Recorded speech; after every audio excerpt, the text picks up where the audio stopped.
Olá, pessoal. Vamos aqui, então, retomar a nossa unidade 2, que trata de remuneração e salário. Nós vamos necessariamente retomar aqui alguns conceitos, porque o que nós vamos tratar agora é de um tema que é parcelas não componentes da remuneração. Mas, para que nós possamos tratar das parcelas não componentes da remuneração, nós temos que lembrar o que é remuneração. E também nós temos que lembrar o que é salário. Vocês vão ver em algumas obras doutrinárias que há autores que preferem dizer parcelas não salariais ou parcelas não componentes do complexo salarial. Tudo isso nós aqui denominaremos na disciplina, como eu já disse, parcelas não remuneratórias. Vamos lembrar que salário é a parcela contraprestativa principal devida ao empregado em razão do trabalho. E a remuneração é o conjunto das parcelas contraprestativas pagas habitualmente pelo empregador ao empregado, em decorrência do contrato, pelo empregador ou por terceiros, se a gente incluir a gorjeta na remuneração. Isso nós já vimos nas outras análises, nos outros vídeos, e eu peço a vocês que retomem essa compreensão.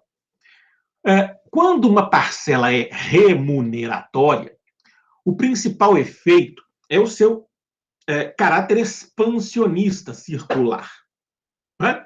Que nós já vimos aqui. Significa dizer que a parcela remuneratória terá efeitos para além da fruição. O empregado vai receber a parcela remuneratória, óbvio, vai pôr o dinheiro no bolso, mas ela vai repercutir para além disso, né? Em fundo de garantia, INSS, férias, 13º, repouso semanal remunerado, dentre outras parcelas.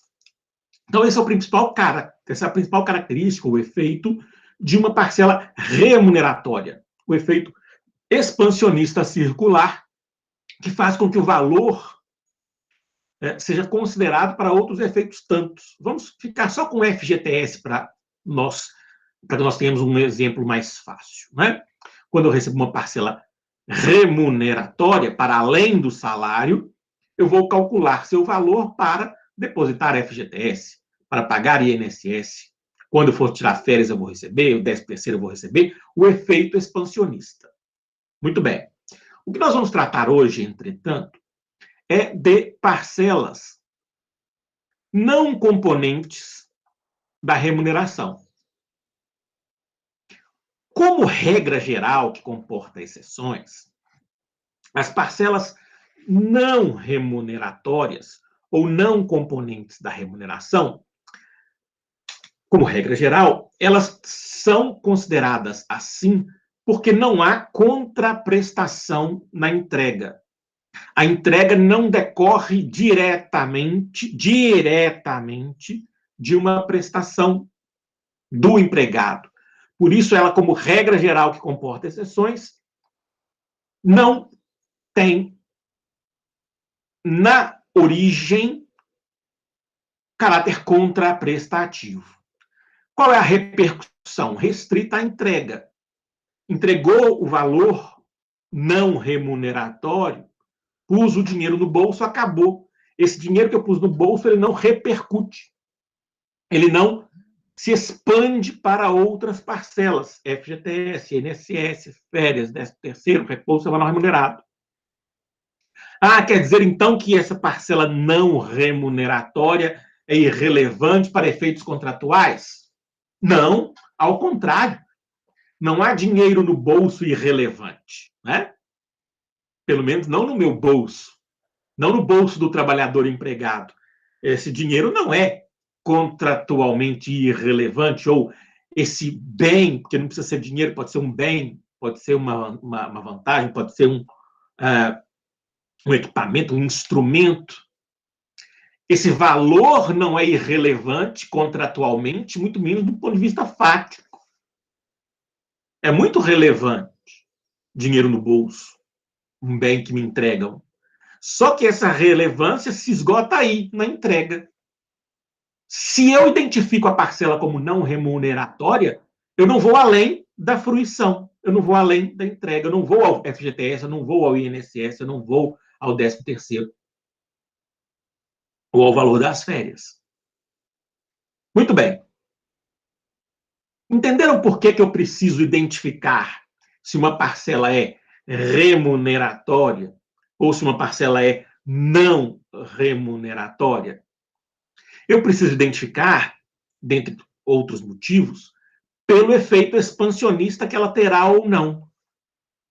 Porque isso é muito importante para o empregado e é muito importante para o empregador saber identificar exatamente a natureza remuneratória ou a natureza não remuneratória de uma parcela. Porque se ela é não remuneratória, eu entreguei e acabou.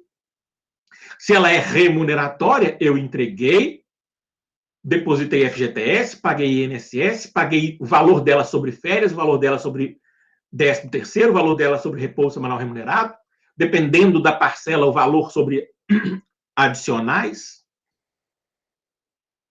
Então, nós temos que fazer a correta distinção entre parcelas componentes da remuneração e parcelas que não são componentes da remuneração.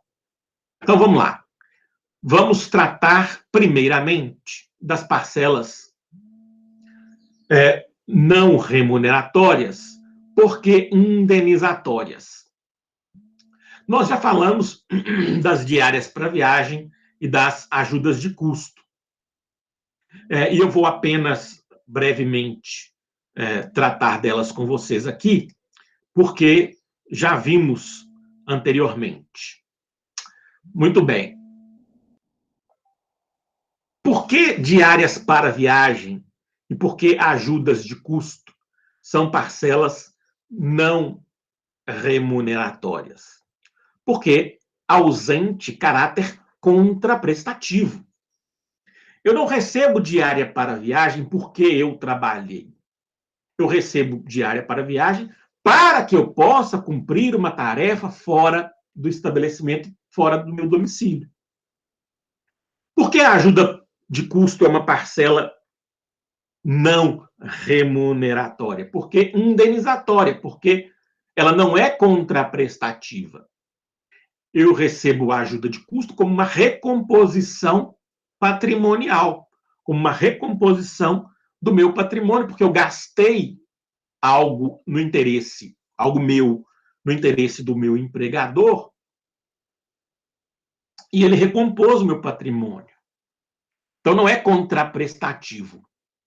Parcelas indenizatórias não repercutem.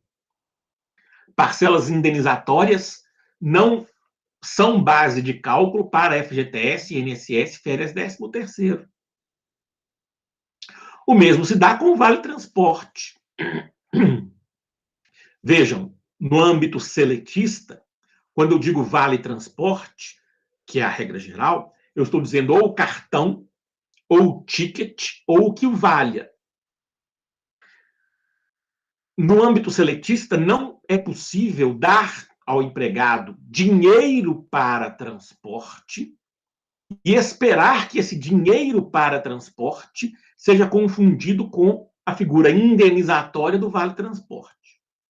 Então, quando a gente diz que Vale Transporte tem natureza indenizatória e, portanto, não remuneratória, o que eu estou dizendo é que aquele pedaço de papel ou aquele cartão magnético, que essa figura, essa utilidade é indenizatória, porque para o deslocamento casa-trabalho-casa. No âmbito doméstico, por exceção, é possível, ao invés de dar o vale ou o cartão, pagar o transporte em dinheiro, e aí sim ele terá caráter indenizatório, excepcionalmente por força de lei. Atenção, no âmbito seletista eu preciso ter o ticket ou o cartão ou algo que o valha, e não o dinheiro. No âmbito doméstico eu posso pagar transporte com dinheiro. Também as férias que não são gozadas, elas são indenizadas, assim como a dobra. Lembram-se da unidade 1? Quando as férias não são gozadas, o empregador é obrigado a indenizar. Se indeniza, natureza não remuneratória.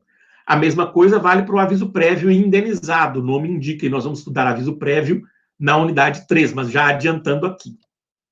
Também FGTS, que é proteção contra dispensa. Proteção não, né? É indenização em razão de dispensa sem justa causa. É um fundo que substituiria a estabilidade, então, de caráter indenizatório. Também vamos ver a ruptura contratual incentivada ou planos de desligamento voluntário, PDV, ou plano de desligamento incentivado, PDI. Essas figuras nós vamos ver também na unidade 3, e elas têm caráter indenizatório. Obviamente, a indenização substitutiva de seguro-desemprego e a indenização por danos. Em ambos os casos, o empregador causou um prejuízo e, por isso, é obrigado a indenizar. Se ele indeniza, ele não paga contraprestação. Na indenização, há uma recomposição do patrimônio, do status quo ante, ou a tentativa de, né? Recomposição do status quo ante, mas uma característica não contraprestativa, e sim indenizatória. Então, essas são as principais modalidades indenizatórias de parcelas não remuneratórias. As parcelas instrumentais são previstas na CLT, no artigo 458, parágrafo 2º, e eu peço a vocês que busquem aí no computador de vocês o artigo 458 da CLT, para que nós possamos entender por que é que essas utilidades, por que é que esses bens da vida não terão natureza remuneratória. Consequentemente, o efeito termina com a entrega. Eu não vou pegar os valores para efeitos outros. Bom, 458, parágrafo 2º, inciso 1. Vamos lá. Parágrafo 2º.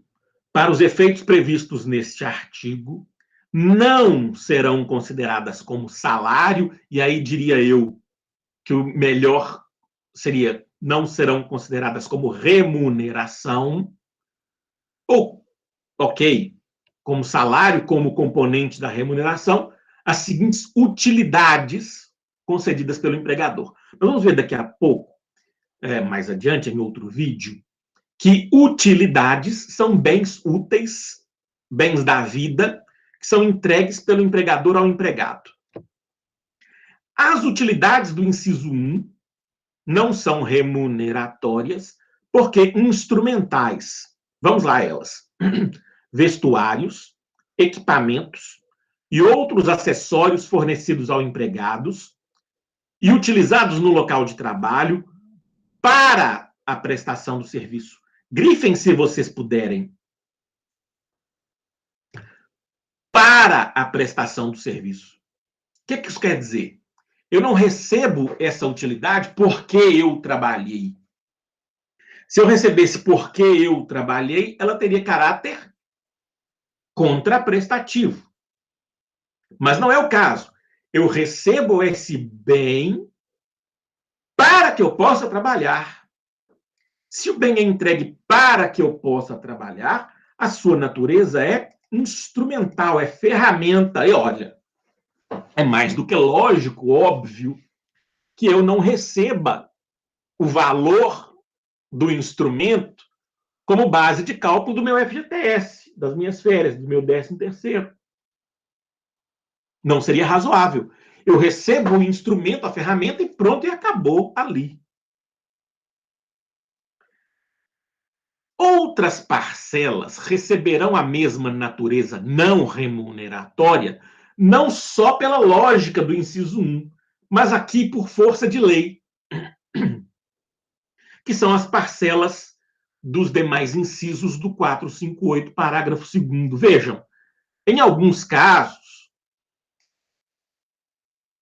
essas parcelas do parágrafo 2º, incisos 2 a 8, elas poderiam ter natureza remuneratória, porque elas não são necessariamente indenizatórias e porque elas não são necessariamente instrumentais.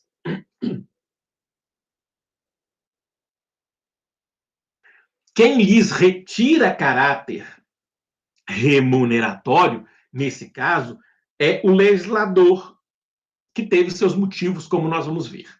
Vamos às parcelas, porque fica mais fácil entender. Parágrafo 2º, de novo. Para os efeitos previstos neste artigo, não serão consideradas como salário as seguintes utilidades concedidas pelo empregador. Inciso 2. Educação em estabelecimento de ensino próprio ou de terceiros, compreendendo os valores relativos à matrícula, mensalidade, anuidade, livros e material didático. Bom, como regra geral, a educação não é um instrumento imediato utilizado para o trabalho. Mas qualquer que seja o curso ou livro ou material didático que o empregador quer pagar ao empregado, ele pode fazê-lo sem efeitos remuneratórios. Por quê?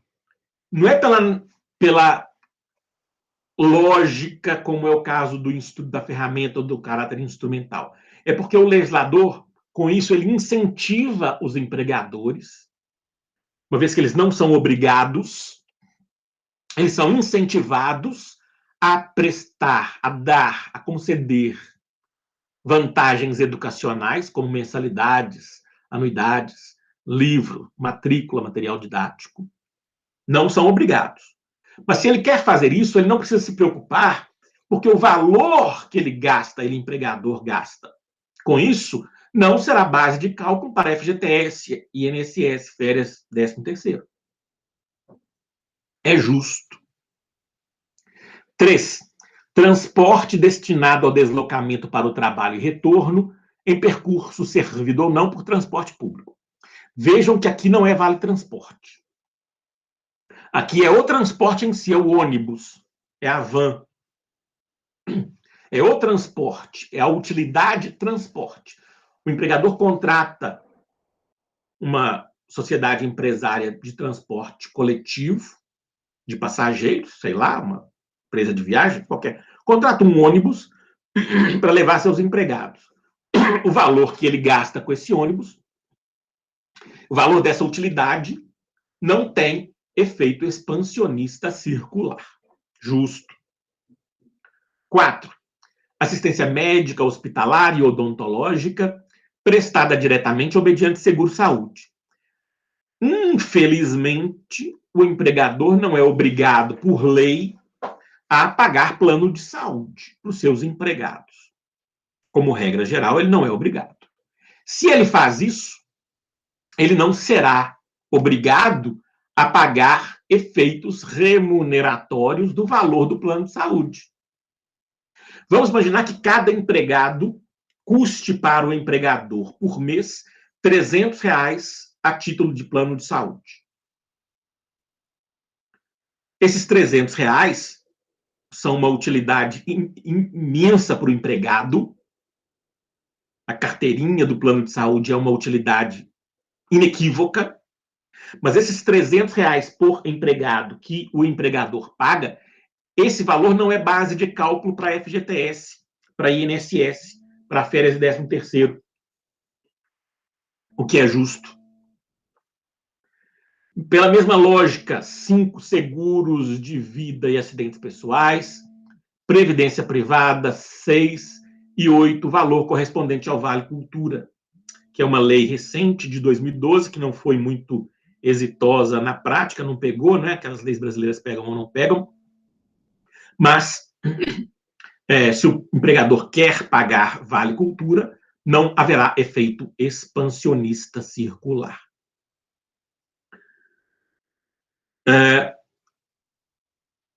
A reforma trabalhista resolveu esclarecer um pouco mais, também sem problema aqui, o valor de plano de saúde, parágrafo 5º, o valor relativo à assistência prestada por serviço médico ou odontológico, próprio ou não, inclusive o reembolso de despesas com medicamentos, óculos, aparelhos ortopédicos, próteses, órteses, despesa médica hospitalares e outras similares, mesmo quando concedida em diferentes modalidades de planos e coberturas, não integram o salário do empregado para qualquer efeito e nem o salário de contribuição para o efeito previdenciário.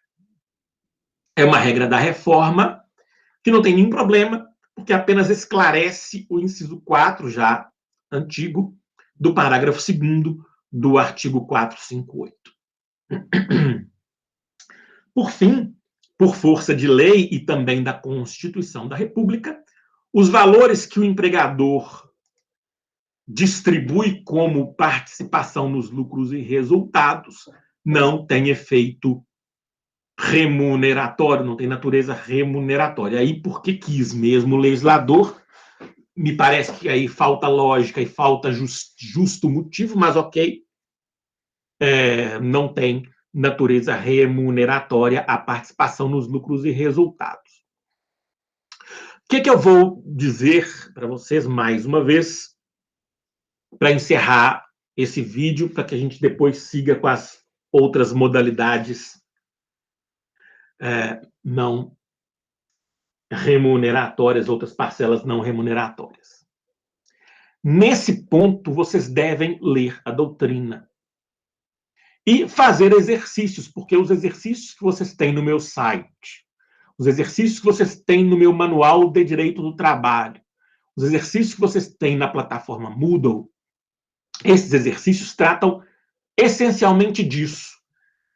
Eu te dou um fato, um caso concreto, em que alguém recebeu dinheiro ou utilidade, e você, da narrativa e não do nome, da narrativa fática, você tem que me dizer se aquela parcela é remuneratória e, portanto, tem efeito expansionista, ou se aquela parcela é não remuneratória e, portanto, o efeito se esgota na entrega, na fruição.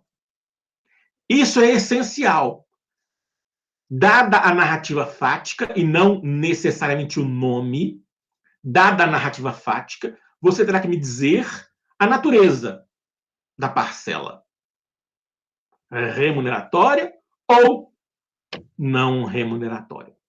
Portanto, doutrina e exercícios para hoje. Obrigado de novo. Abraço para vocês. Nós nos vemos em breve.